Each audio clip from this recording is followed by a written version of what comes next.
नमस्कार। आकाशवाणी से प्रस्तुत है समाचार संध्या।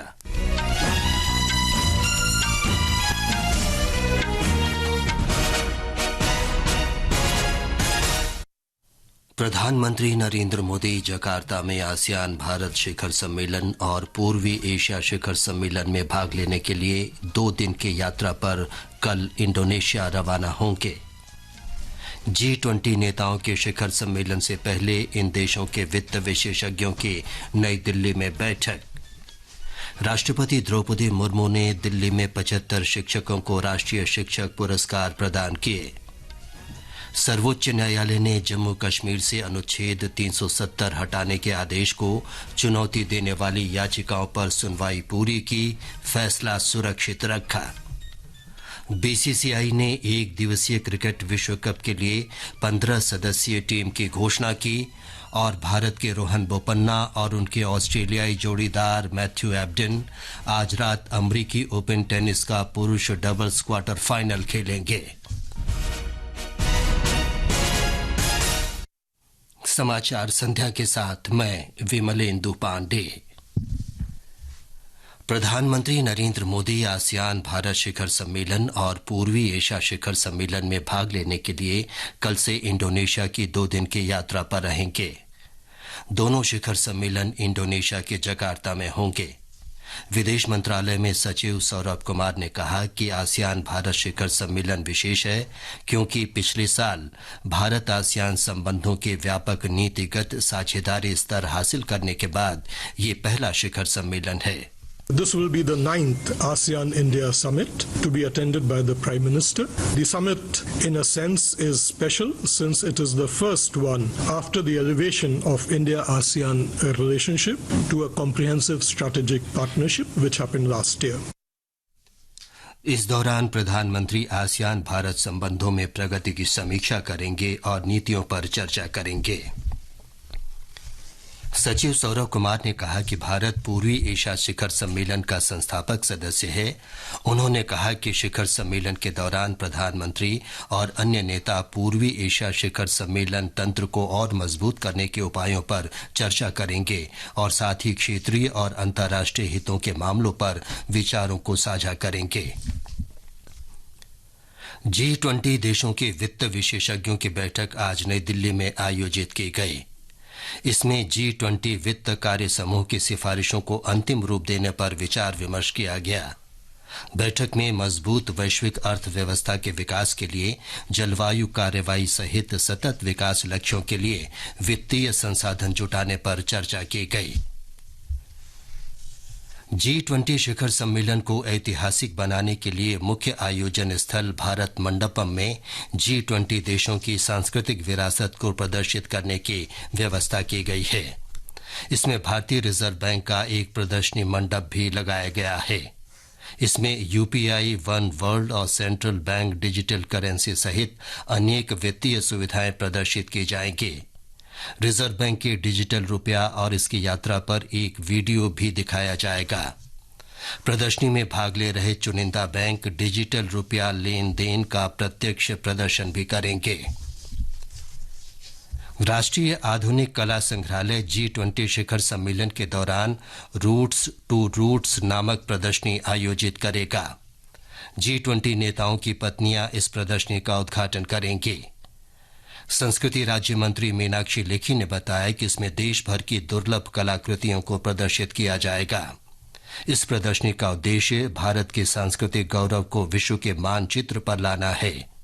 प्रदर्शनी में विभिन्न सरकारी संग्रहालयों और दीर्घाओं की भारतीय कलाकृतियों और मूर्तियों को दर्शाया जाएगा।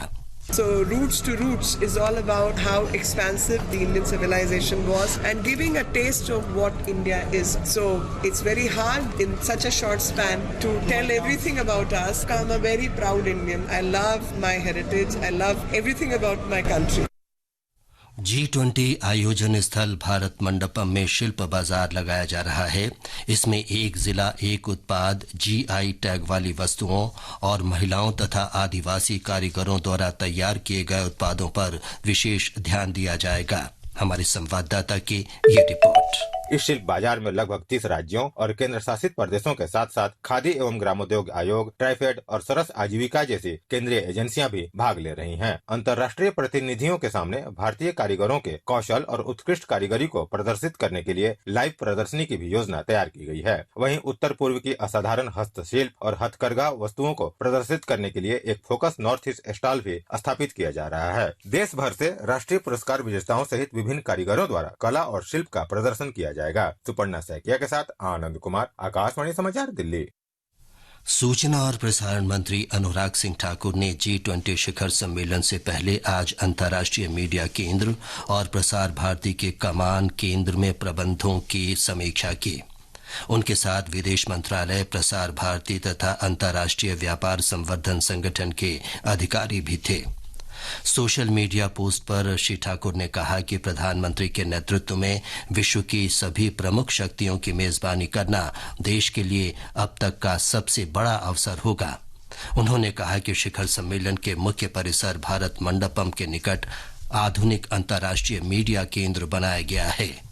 ये सफलता की और हमारा G20 बढ़ रहा है। ये इसमें हम सबके प्रयास, जो दुनिया भर के जो हमारे मीडिया कर्मी आएंगे उनके सुविधाओं से लैस ये पूरा एरिया होगा और शायद ही कहीं पर media centre main leader summit के पास इतना हो जितना यहाँ पे किया गया है। ये भी उनके लिए एक बहुत बड़ा आकर्षण है। ये समाचार हमारी वेबसाइट newsonair.gov.in/hindi और हमारे mobile app news on AIR पर भी उपलब्ध हैं। सुनो गीता, बड़ी ठंड लग रही है, जल्दी से रजाई लो। अरे आपको तो बुखार है। कभी के साथ बुखार मलेरिया हो सकता है। आपको रजाई से ज्यादा डॉक्टर की जरूरत है।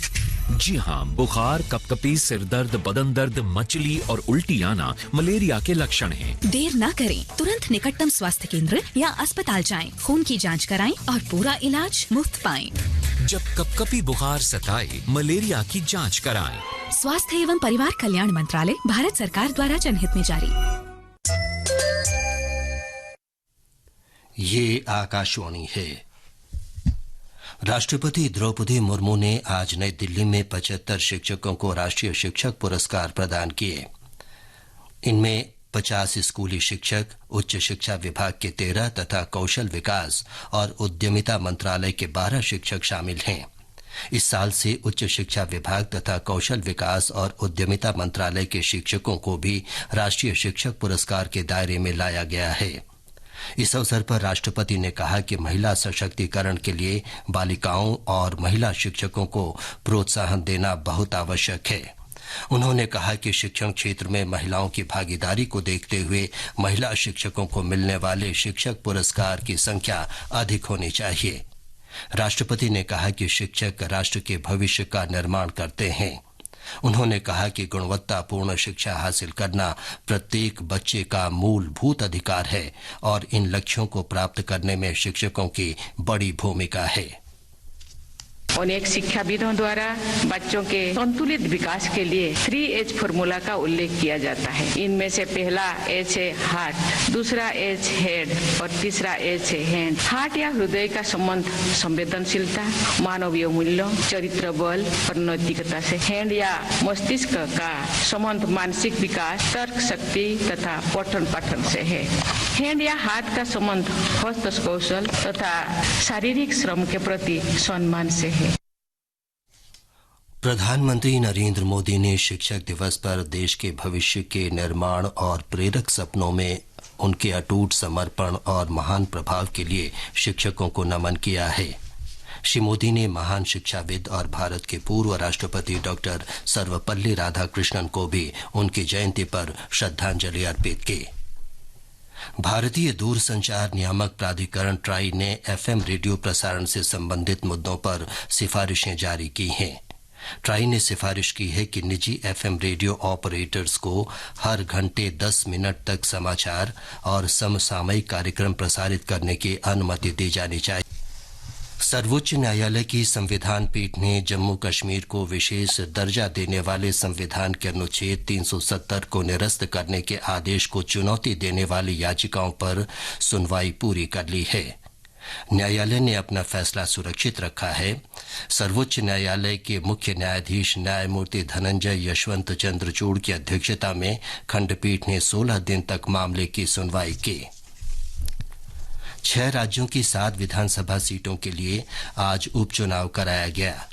उत्तर प्रदेश की घोसी, उत्तराखंड के बागेश्वर, केरल के पुत्तुपल्ली, त्रिपुरा की धनपुर और बोक्सानगर, पश्चिम बंगाल की धूपगुड़ी और झारखंड की डुमरी विधानसभा निर्वाचन क्षेत्रों में वोट डाले गए। वोटों की गिनती शुक्रवार को होगी। आगामी विश्व कप 2023 के लिए भारतीय क्रिकेट कंट्रोल बोर्ड ने 15 सदस्यीय क्रिकेट टीम की घोषणा कर दी है। मुंबई में अजीत आगरकर की नेतृत्व वाली चयन समिति ने विश्व कप के लिए टीम के सदस्यों के नाम घोषित किए हैं। विश्व कप के लिए टीम के कप्तान रोहित शर्मा होंगे, जबकि हरफनमौला खिलाड़ी हार्दिक पांड्या को उप कप्तान बनाया गया है।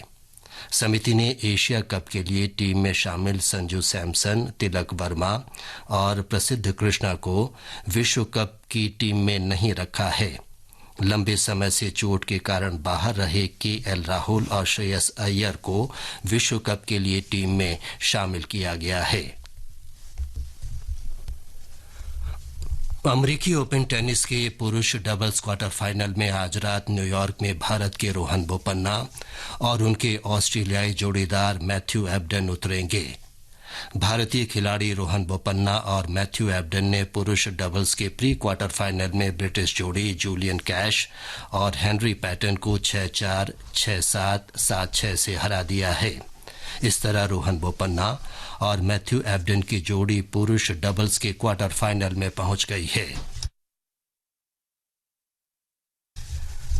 वित्त मंत्री निर्मला सीतारामन ने बैंकों और वित्तीय संस्थाओं से ग्राहकों के खातों की नामित करने की प्रक्रिया सुनिश्चित करने को कहा है।